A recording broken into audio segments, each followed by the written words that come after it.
We've got the unforgettable, the Miss Emily, as she's known on stage. Emily, you've been doing great since, what, we met in at the Harvest Jazz and Blues Festival quite a few years ago, 10, 15 years ago. You know what? It's 2019. That's when I played it for the first time. Yeah, but it's before the pandemic, Yannick, so it might as well be a million years ago. No, I remember when we met. You were dressed down. You were comfortable. You were with a friend doing the interview, and you were also homesick about your girl at the time. But we'll reminisce on that in a few moments. But when did you start becoming active musically? Oh, very young. I always sang in the church and school and stuff like that. But then I had my best friend's mom was a full-time musician. Okay. And she was real true starving artist, wrote music, performed, traveled, put on shows, found work when there was no work, had her hydro cut off, she did all of the real grunt work of, artistry full time. Mm-hmm. And so I grew up very close to that, and so when I was old enough, it started actually with her daughter essentially needing a playmate. So this woman, Suzanne, Pasternak would put on these shows, and her daughter, instead of getting a childcare, she would just be like, well, bring your best friend and you girls just like play the spoons or whatever, or dance. And that's what we did. Okay. And we had a great time. It was a wonderful way to get introduced to the industry. Well, I remember you actually sing more than you play instruments, if I remember. Although you may have changed that in the later years. So I've always piano's my first instrument before voice, but generally with most of the shows I do with a full band, I don't even touch an instrument. Post-pandemic, I do a lot of these solo and duo shows, which I never did before. Okay. Which is it's a very different thing for me. But I do love it, and it's kind of back to my roots, playing guitar and playing piano. Would you say that it's more of a concentrated dynamic when you're doing solo or duo versus the full band? Yes, absolutely. It's a very different show, and it works really exceptionally well for certain things, house concerts or smaller venues, intimate settings. The band is often, it's too much, it's too much sound. We require pretty extensive sound system and a sound person running, sound for us in order to really do our job well. So having the option of the duo or the solo has been really great. And of course, that's what I used to do, for years by myself. And then when I moved to Kingston, Ontario, it was like the only work was band work. So I got myself a band, How it started. Are you still in Kingston right now? Mm-hmm. Okay, good. I am. Yeah, I will always call Kingston somewhat home. I say that. I'm looking at the window in the front yard is a for sale sign. I'm stuck in the vortex of nobody's buying right now, but I've had my house for sale since middle of June. Okay. I found a house back on the water. I lost my home on the water in my divorce during the pandemic, and not looking at all, it kind of found me another house, and it's not far from my old house. And anyway, so I still have to sell this one in order to move into the other one. Well, I think that's going to be a happening thing because the market fluctuates, but then again, it either goes. The longer it gets put on sale, the more people take a look at it, and if they decide to take it, you'll get that chance. Hopefully, you're not too close to the water in case the waters rise. Well, we're in Lake Ontario, so it's not too bad here. I mean, about 8 years ago, when I was on the water, we lost about 10 feet of our shoreline. It was that was man-made. That was a man-made thing. That was some situation with the locks on the St. Lawrence or something. I don't know. All I know is that Mother Nature wins. You know, she always wins. She has her way. Yeah. This is a funny thing for the lakes, because I live in New Brunswick. You've been to the province. We have coastline around the borders, but when it comes to the lakes scare the bejesus out of me, especially when there's winter storm surge. Oh yeah. Because if there's a car parked next to a lake, it's going to freeze over. I've seen it on the Weather Network. I've seen it on Science News. It's like, no. At least your music will never freeze. No.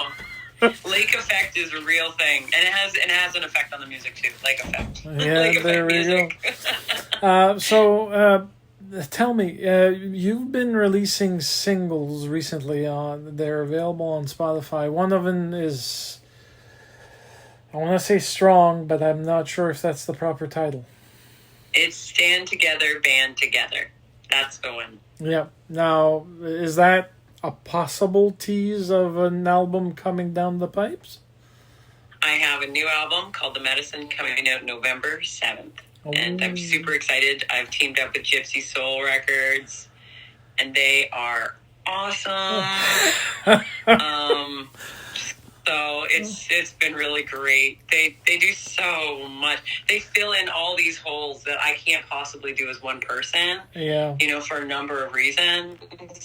And they know what to do. They're passionate about what they do, and I just really feel like I found my home in them. They're wonderful. Wonderful. Yeah, props. We have to give props to Paula, by the way, folks, because she orchestrated this get-together, because I wanted to talk to Emily for the longest period of time, because she was a big influence in my earlier days, and she had this big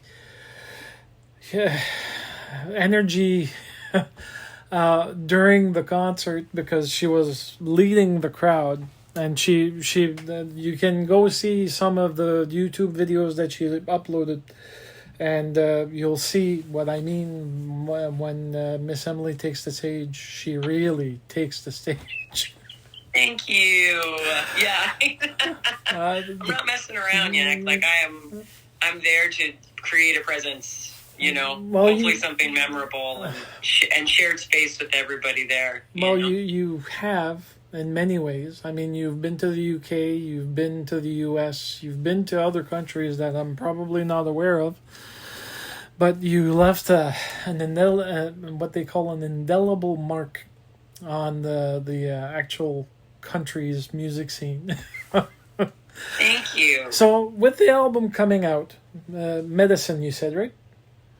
The Medicine, yes. Okay, so The Medicine is coming out the 7th of November. How long did it take you to not necessarily create the songs, because you probably had seeds planted months and weeks or years ago and decided to flush them out and grow them into better looking plants, but from there, how long did it take you to actually sit down and start recording and mastering and mixing? Well, I met Colin Linden in February 2020. Mm-hmm. And in the spring of 2020, he and I had been messaging back and forth. And I said, would you ever want to make a record together? And he said, sure. And I said, you want to write together? He's like, sure. So he and I started writing together just via voice memos, texting voice memos back and forth. And we decided we would make a record together. But then it took 4 years to get into the studio. COVID was a part of that. The other thing was I was really trying to get funding to make a record with Colin Linden. I thought, you know, I've got a decent resume. I've been doing this full time for 20 years. You know, I've never really asked for much from the funding situation. You know, when I was a dual income household, I was like, you know what, I can always find a way. I know what it's like to be a single person or a single parent and have the weight of the world financially and still be making your music. And I thought, you know, those are the people that need that funding. Well, then I was that person. And I tried for years to get funding for this album. I was unsuccessful every single time, and sometimes they'd be recommended for funding, and it still wouldn't get the funding. Okay. So it took the better part of 4 years to actually make this happen. And patience is key, I guess. But even we recorded it September 2024, and the Kickstarter that I used to launch things into action was in March to April of 2024. So those people have been waiting a year and a half. They knew they were gonna, but still, it's a long process. It's a really long process. Yeah, but you persevered and you came out smiling. I mean, with everything that you've gone through, which I wasn't aware of, I'm quite happy that you actually made it to this particular moment, because we're going to see something coming out, and hopefully we'll actually enjoy it. I know your music has never gone below my radar, at least on my radio show, because I get a chance to go back in time and actually play that beautiful chant that you used in Fredericton. And then the other songs that you actually had during that period, because you tend to be transient in regards to if it's jazz, if it's blues, you tend to sometimes use both. Would the medicine be a combination or a blend of this as well, or is it going to be soul blues or soul jazz? Or you know what? It's my music has so many elements. I'm calling this a soul blues Americana album. Okay. I would say blues is the main foundation of the sound, but it's a very soulful record. And the Americana aspect is really, the production is quite organic. So the style, you add or take away instruments to a recorded song, it really alters the vibe of a song and the genre. And so I'm calling this album a Soul Blues Americana album, which is kind of classic Colin Linden. That's what I call his hotspot. So yeah, it is. We can blame it on him. It definitely is. He whenever he puts his thumb in the pie, it usually comes out with some strings of Americana, although he tries to accommodate the artist that he's working with to the best of his knowledge and best of his competency. When you went into the recording portion, when you finally made it to the to the studio to do the recording, did you have a voice on choosing the musical artists that you wanted for the album? So I handed the reins right over to Colin. He said to me, my husband's a drummer. He's a professional drummer. Dare I say one of the best out there professionally, and has a huge career. And Colin kind of said to me one day on the phone, so are you thinking you want your husband to drum? And I said, no. I want whoever you want. I want you to create the team. And he goes, oh, great, because I have a guy in mind that I think would be perfect for this project. Okay. And was he ever right? The guy was George Rosselli. He was on the road with Bob Dylan 20 years leading up to the pandemic. He's got a great feel, an amazing history as an artist. He really is so musical. We have George playing a guitar track on one of the tunes. He wept through the recording of one of the songs. He's like all art and goodness and soul and vibe, and he's so musical in the way he plays. Okay. Which is great because we recorded very much live off the floor. There's bleed in all the different tracks. So nice. There's part of George in my microphone, that's for sure. Okay, so we have you singing, unless you decided to do piano playing for some of the tracks, which I don't think you did. I did not. No. Colin Linden was part of the project, so you would have been playing his guitar. Yes. George is the drummer, and he played guitar on one of the tracks? He added some guitar to a track. Okay, and who else? Of the core people, David Santos was our bass player. Ooh. He was on the road for years with Melissa Etheridge. He's a lovely guy. He's actually an old friend of my husband's. My husband knows George and David from their years in New York City 20, 30 years ago. Wow, How crazy is that? the world is so small. And Michael Hicks, who is, I guess, Kevmo's keyboard player, I'm told. He was brilliant, you know, the amazing keys on there. Though I do believe when I read the credits, because Colin did overdubs, you see, and I wasn't there for all of it, we've got Johnny Diamond Wow. On bass on one of the tunes, I believe. The McCreary sisters, of course, singing backup, and Colin's on there for some backup singing on one song. And yeah, I know Colin Linden. Wow, what a guy! And I believe that Colin's wife, Janice, actually played keys on one track as well. Oh, nice. So, and I know I'm missing people. Actually, we had a saxophonist, and there might have been an additional drum track that he used. I guess I need to memorize. It was shocking to me when I got the list from him. I was like, he must have done way more overdubs than I realized, you know. And it still sounds so like. It's a full sound, but there's not a ton of instrumentation, if that makes sense. So yeah, depending on the project, it's almost impossible sometimes to get away from overdubs. But if it's planned properly, well, I'll give you an example, a very good example. Huey Lewis and the News did an album. Did an album that, for the life of me, it's not available through streaming, so you have to get it through either a record dealer or get it from their site if they still have it in press. But it's 4 chords and several years ago where they did all these originals. They were doing, well, originals, in the sense that they were original classics that they decided to take and play in the same fashion. Analog, one take. wow. So he Shake, Rattle, and Roll was one of the songs that I actually kept playing over and over. That and Blue Monday from Fats Domino, his version anyways. He decided to actually redo it. There was also a few more that I can't remember by heart, sadly. But I need to check this out. I'm a huge Huey Lewis fan, so yeah, and I missed my chance when he came to Moncton. He played at the casino. He came through Belleville here years ago. It was his last time out, and that was it. Yeah. So with everything that you've done, now comes the beautiful part. What are you doing as hobbies nowadays, if you've got time?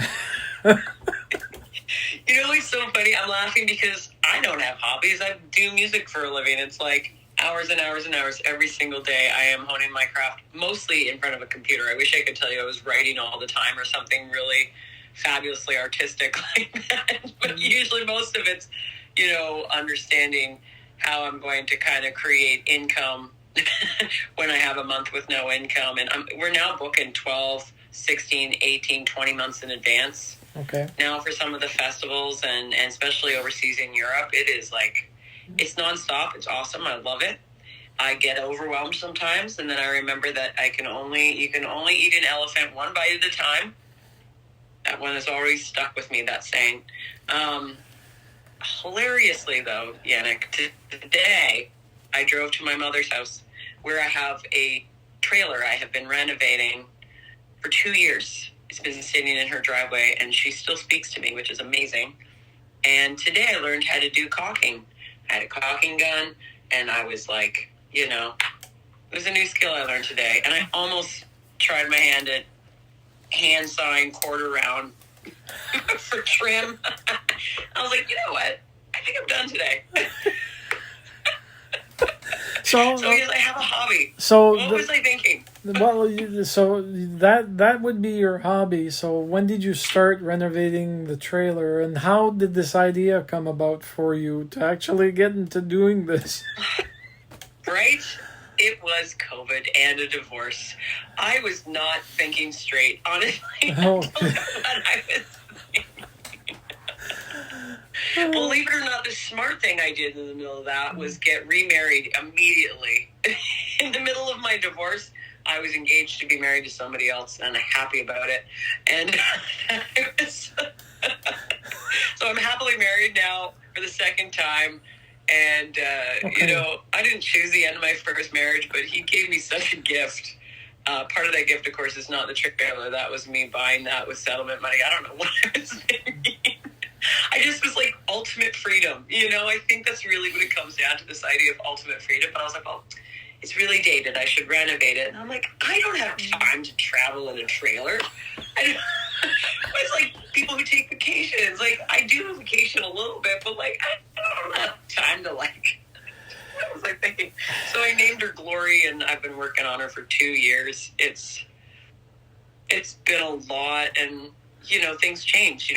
When I bought her, I was not engaged and not getting married to someone who lived in a different country.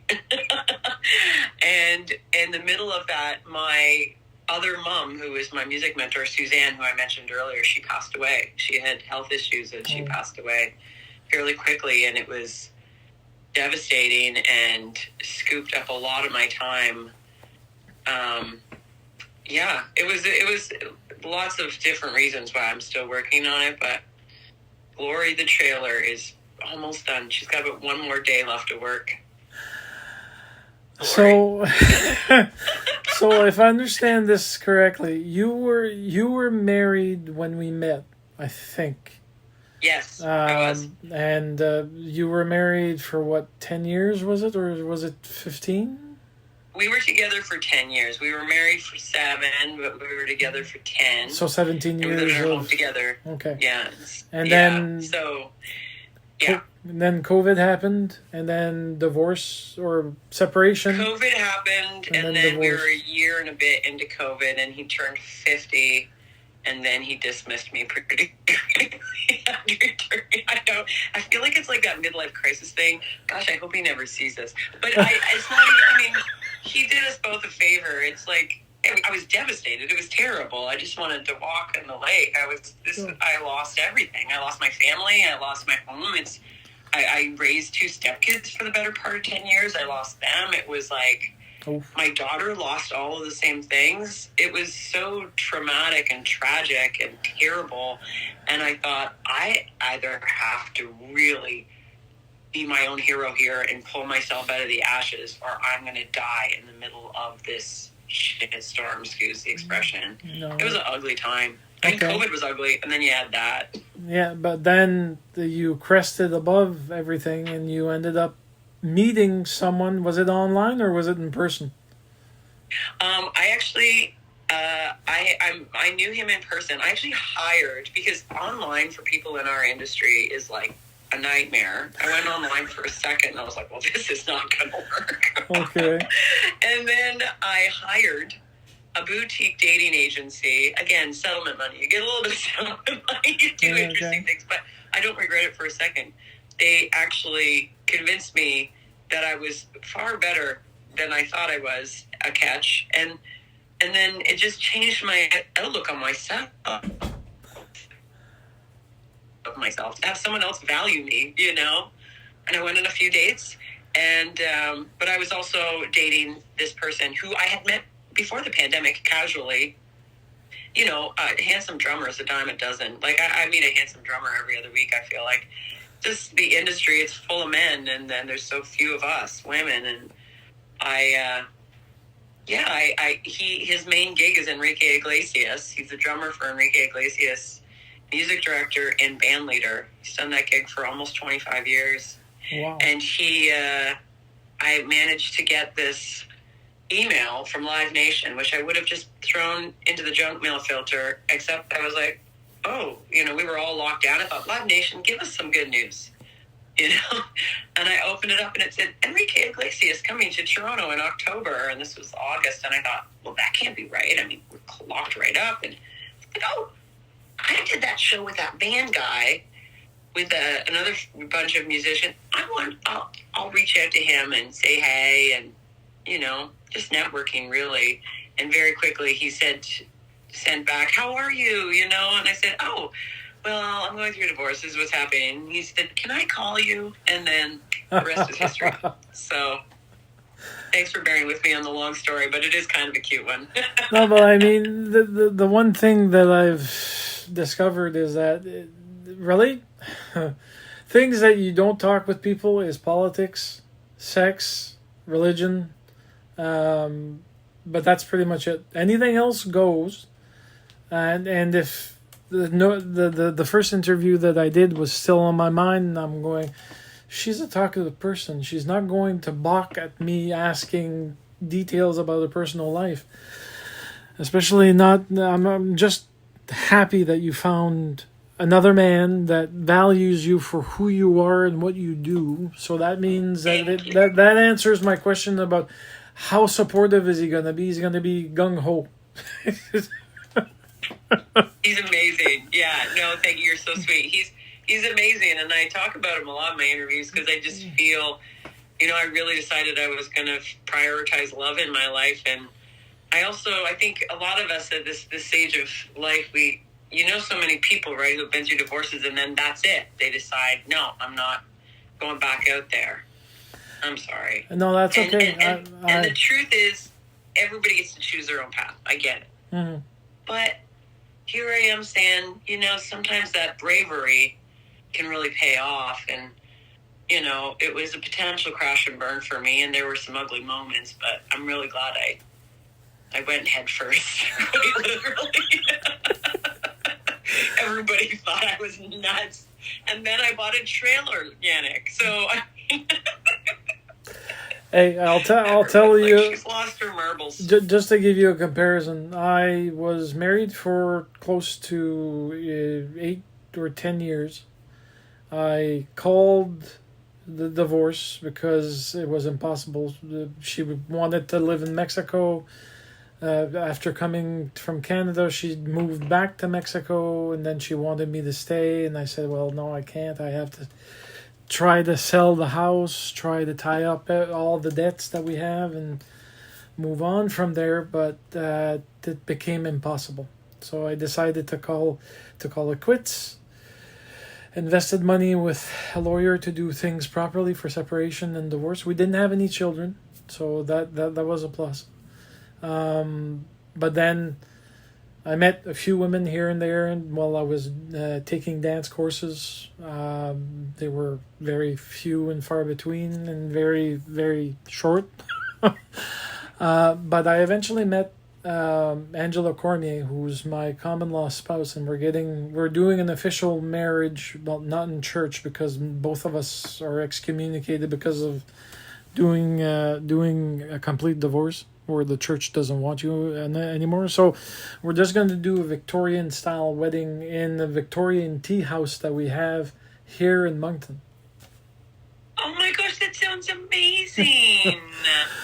Did I meet Angela then? No, because it was pre-COVID. Well, actually, you might have. Hold on. You did have somebody with you. That's why I love that this is all recorded. Yeah, no, I think it might be somebody else that was with me at the time. Okay. I'm trying to think. 2019. Yeah. We've been together for 10 years. We're 2025. So yeah. You may have very well met her, actually. Yeah, I feel like I did. I feel like that was her. She was doing she was doing camera work at the time for me when we went to the events and the festival. Okay. But here I am. I live in a very small detached unit. It's big enough for both of us right now. I have 2 stepsons that I brought into the fold, and then she decided to actually start her own private business. Which is doing better than what she was anticipating, because it was something that she wanted to do as a passion. She's a copyright editor. She does book covers. She designs books, formats them, assists people that want to do self-publishing, but we're not a publishing house. She has tools and skills. That's me. That's awesome. And it was just pure happenstance because it was during the Acadian Festival, which happens on the 15th of August here in New Brunswick.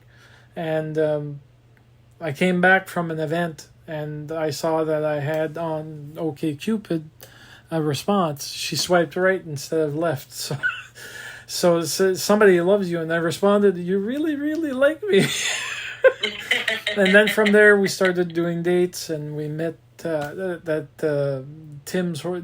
a Tim Hortons near a Shell's gas station, so we met 3 times, and then eventually we went out on a formal date. And it's kind of funny because every time that I think about it, I go, "So yes, the love be just below the Shell lights." Anyways, so that's my experience with divorce, love, loss, and finding joy in love again. But trailer wise, I didn't go on a trailer project like you. Mine was a trailer that we were. It was a seasonal trailer lot that we were over at a park called Ocean Surf in Shediac. A lot of people from outside of Canada tend to come and camp there because it's close to the beach. It's like 500 meters from Parley Beach. Wow. And we had to say goodbye to it because it ended up being damaged during May, sometime in May, with a hole that was the size of a small child. And it impacted the internal structure by making water damage too possible, even with all the patching I did for temporary. Eventually, the inspector called it a total write-off. So they had to, in the last week and a half ago, before the 5th of October, on the 4th, they came to pull the trailer. And it took almost a full day because it was a park model trailer, which basically you park, sit, and that's it. You don't move it. Mm-hmm. It was a 19. I'm trying to think. It was a 1998 model, so it had more than 20 years of age. By the time we finished with it, I think we had 27 total for the poor beast. But we ended up having to have it hauled, scrapped. I saw Monty Python's Flying Circus trying to close the slide outs because they were seized in place and the rollers were a little bit cantankerous. But eventually they collapsed them in and they could then pull it and move it to where they needed to. Everything else was just cleaning up the property to make sure that the renter was okay. And I sold some bits and bobs that were attached to the trailer that are staying on site for the next season for the next renter that's going to go on that slot. But for us, that means that we're free in the sense that we don't have to invest $3,500 a year to keep that lot, and we can use it for something else. You know what? You can do a lot of things with that money. That's for sure. Yeah. Now, I feel so happy, but I feel so drained. So tell me this. I didn't have a chance to ask you last time because it's a new tangent that I'm doing with every single interview. It's always the same question. We covered you as a musician. We covered you with your pastime. And the last question would be, what's your favorite food dish? Now, by this specifically, I mean the type of dish that you'd always choose over anything else because you have an affinity for it. Well, it will involve cheese. I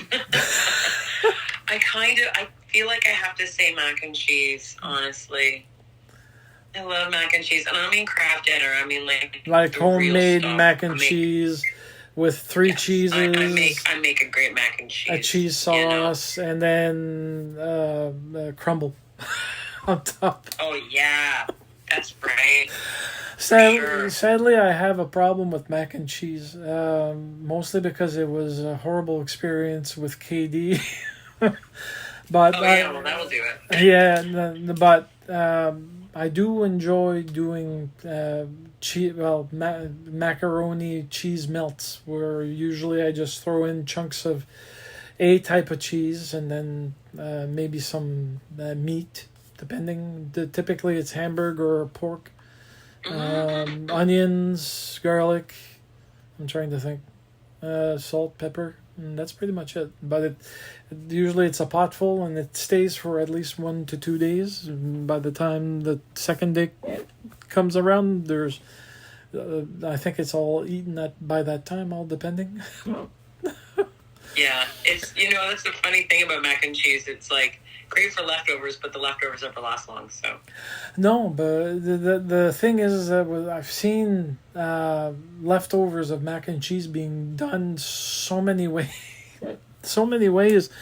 Although the one method that I remember seeing was deep fried mac and cheese, and that that destroys the whole experience. Yeah, I don't need that. Yeah.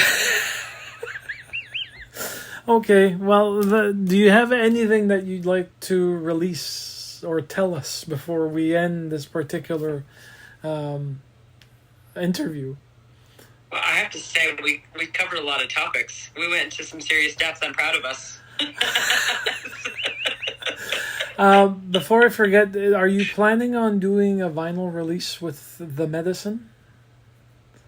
Yes, I am. In fact, if you go to my website, themissemily.com, there is a shop and this online store. You can purchase the vinyl and CDs there as well. Wow.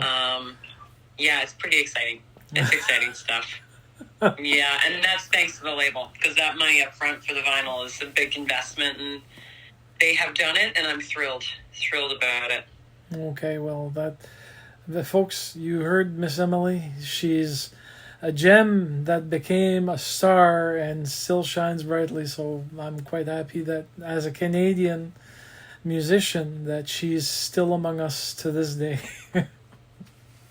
Thank you. You're Thanks, Anna. welcome. Thanks for having me on again. It's nice to see you again. It's been a long time.